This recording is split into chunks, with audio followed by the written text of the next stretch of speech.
V-Care Hair and Skin Clinic AFT Activated Follicular Transplant என்ற அதிநவீன procedure மூலம் பாதுகாப்பான ஹேர் டிரான்ஸ்பிளான்ட் செய்திட V-Careக்கு கால் பண்ணுங்க. வணக்கம், இது ஐபிசி தமிழின் இன்றைய முக்கிய செய்திகள். முதலில் தலைப்புச் செய்திகள். வலுவிழந்திருக்கின்ற மக்களின் காவலனாக இருப்பேன் கவிந்திரன் கோடீஸ்வரன்.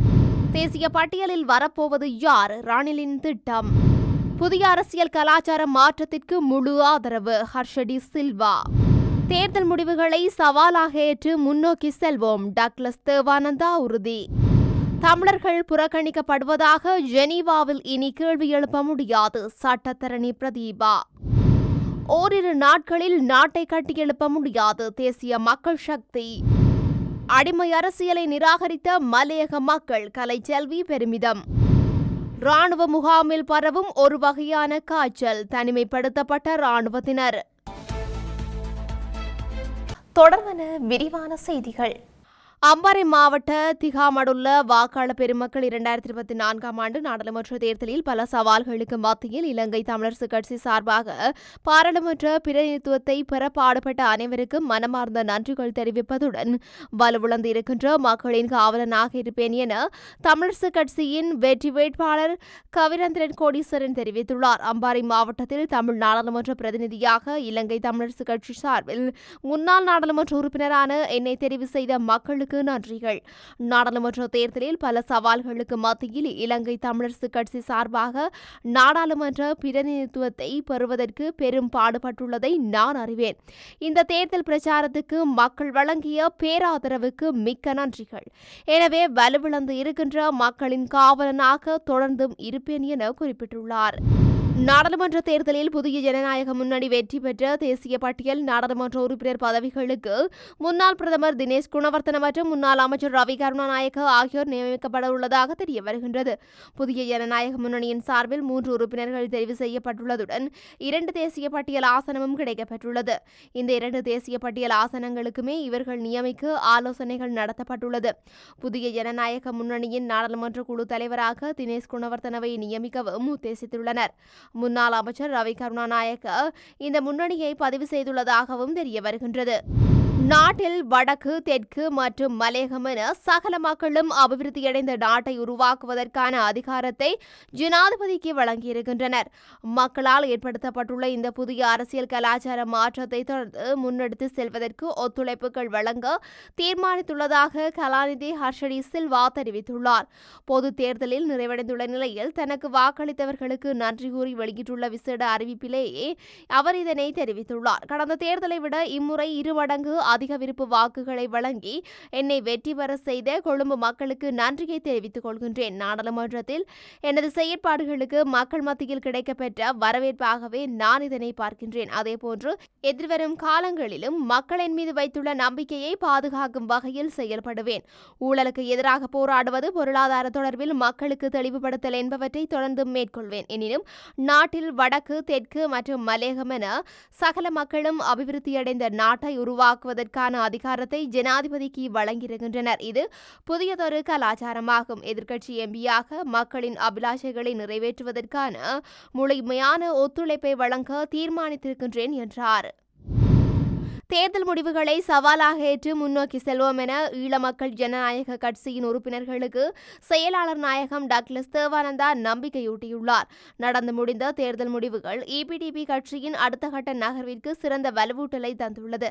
தேசிய நல்லிணக்கம் குறித்த தெளிவூட்டல் மக்களுக்கு சரிவர வழங்கப்படாமையும் எமது கட்சிக்கு எதிராக திட்டமிட்டு பரப்பப்பட்ட அவதூறுகளுமே பின்னடைவிற்கு காரணம் எனவும் தெரிவித்துள்ளார்.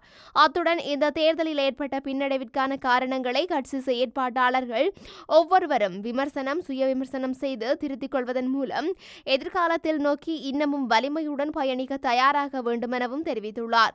மன வலிமையோடு எமக்கு வாக்களித்த மக்களுக்கும் வாக்களிக்க நினைத்திருந்த மக்களுக்கும் நன்றியையும் தெரிவித்துக் கொள்வதாக அவர் தெரிவித்துள்ளார். வடக்கு மற்றும் கிழக்கு மக்கள் ஜனாதிபதி அனுரகுமார் திசநாயக்க தலைமையிலான அரசாங்கத்துக்கு முழுமையான ஒத்துழைப்பு வழங்கியுள்ளார்கள். அரசியல் கட்டமைப்பில் இருந்து தமிழர்கள் புறக்கணிக்கப்படுகின்றார்கள் என்று ஜெனீவாவில் இனி கேள்வி எழுப்ப முடியாது. பயங்கரவாத தடைச்சட்டத்தின் கீழ் தடுத்து வைக்கப்பட்டுள்ள அரசியல் கைதிகளுக்கு ஜனாதிபதி பொது மன்னிப்பு வழங்க வேண்டும் என சட்டத்தரணி பிரதீபா மகானா தெரிவித்துள்ளார். பொது தேர்தலில் ஜனாதிபதி அனுரகுமார் திசநாயக்க தலைமையிலான தேசிய மக்கள் சக்தி 21 தேர்தல் மாவட்டங்களிலும் அமோக வெற்றி பெற்றுள்ளமை விசேட அம்சமாகும். வடக்கு மற்றும் கிழக்கு மாகாண தமிழ் மக்கள் பாரம்பரியமான அரசியல் கலாச்சாரத்தில் இருந்து விலகி புதிய அரசியல் கலாச்சாரத்துக்குள் பிரவேசித்துள்ளார்கள். வடக்கு மற்றும் கிழக்கு மாகாண மக்கள், குறிப்பாக தமிழ் மக்கள், ஜனாதிபதி அனுரகுமார் திசநாயக்க தலைமையிலான தேசிய மக்கள் சக்தி குழுக்கு முழுமையான ஒத்துழைப்பு வழங்கியுள்ளார்கள். எவ்விதமான அரசியல் கூட்டணியும் இல்லாமல் தேசிய மக்கள் சக்தி வெற்றி பெற்றுள்ளமை விசேட அம்சமாகும். வடக்கு மற்றும் கிழக்கு மாகாண மக்கள் பொது அரசியல் கட்டமைப்பில் இருந்து புறக்கணிக்கப்பட்டுள்ளதாகவே கடந்த காலங்களில் சர்வதேச மட்டத்திலும் சர்வதேச மனித உரிமைகள் ஆணைக்குழுவிலும் தொடர்ச்சியாக குறிப்பிடப்பட்டுள்ளது. 1-2 நாட்களில் நாட்டை கட்டியெழுப்ப முடியாது என தேசிய மக்கள் சக்தி தெரிவித்துள்ளது. தேசிய மக்கள் சக்தியின் புதிய நாடாளுமன்ற உறுப்பினர் சமந்த வித்யராட்ன இந்த விடயத்தை தெரிவித்துள்ளார். 76 ஆண்டுகளாக அளிக்கப்பட்ட இந்த நாட்டை ஒரு வருடத்திலேனும் மீட்டெடுக்க முடியாது என அவர் குறிப்பிட்டுள்ளார். நாட்டை கட்டியெழுப்பும் நடவடிக்கை அரசாங்கத்தினால் மட்டும் செய்யக்கூடிய விடயமல்ல என அவர் சுட்டிக்காட்டியுள்ளார். நாடாளுமன்ற தேர்தல் வெற்றியின் பின்னர் மக்களுக்கு நன்றி பாராட்டும் நிகழ்வில் பங்கேற்ற போது அவர் இந்த விடயத்தை குறிப்பிட்டுள்ளார்.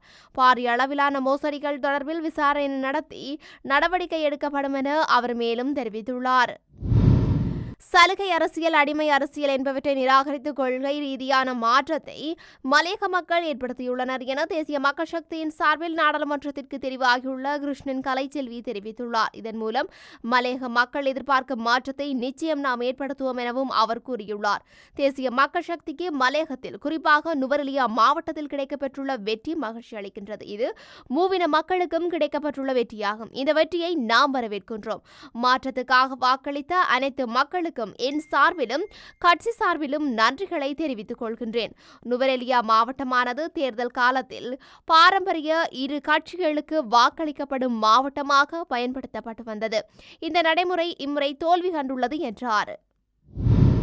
மன்னார் விடத்தல் தீவு பகுதியில் உள்ள ராணுவ முகாமில் உள்ள ராணுவத்தினருக்கு ஒரு வகையான காய்ச்சல் பரவுவதாக தெரிய வந்துள்ளது. இதனையடுத்து முகாமிற்குள்ளேயே ராணுவத்தினர் தனிமைப்படுத்தப்பட்டுள்ளதாக மன்னார் சுகாதார திணைக்களம் தெரிவித்துள்ளது. முகாமில் உள்ள சுமார் 20 ராணுவ வீரர்கள் ஒருவித காய்ச்சலால் பாதிக்கப்பட்டுள்ளதாக சுகாதாரத்துறை தெரிவித்துள்ளது. காய்ச்சலால் பாதிக்கப்பட்ட ராணுவத்தினர் குழு ஒன்றை வைத்தியசாலையில் அனுமதிக்க நடவடிக்கை எடுக்கப்பட்டுள்ளது.